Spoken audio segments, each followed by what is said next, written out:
પાટણ મામલતદાર કચેરી ખાતે operation shield અંતર્ગત મોક ડ્રીલ યોજાઈ।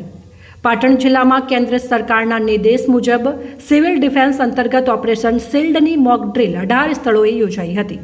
પાટણ શહેરમાં પ્રાંત અધિકારી હિરેન ચૌહાણના નિરીક્ષણ હેઠળ મામલતદાર કચેરી ખાતે લોકજાગૃતિ માટે મોક ડ્રીલનું આયોજન કરવામાં આવ્યું હતું।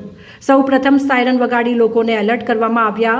યુદ્ધ દરમિયાન દુશ્મન દેશ દ્વારા બોમ્બાર્ડિંગ જેવી આપત્તિજનક સ્થિતિમાં બચાવ અને રાહત કામગીરીનું પ્રત્યક્ષ નિર્દેશન કરાયું હતું।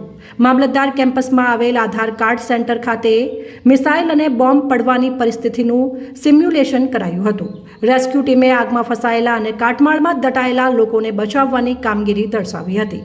ઘાયલોને તાત્કાલિક સારવાર માટે સિવિલ હોસ્પિટલ ખસેડવામાં આવ્યા હતા। આ મોકડ્રીલમાં પોલીસ, ફાયર, વીજળી, આરોગ્ય અને નગરપાલિકા સહિત તમામ વિભાગના અધિકારીઓ જોડાયા હતા। રાત્રે 8 થી 8:30 દરમિયાન સંપૂર્ણ બ્લેકઆઉટનું આયોજન કરાયું હતું।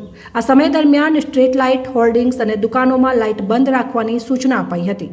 કલેક્ટરે સિવિલ ડિફેન્સની તાલીમ પામેલા વોલેન્ટિયર્સને વધુ સંખ્યામાં જોડાવા અપીલ કરી છે।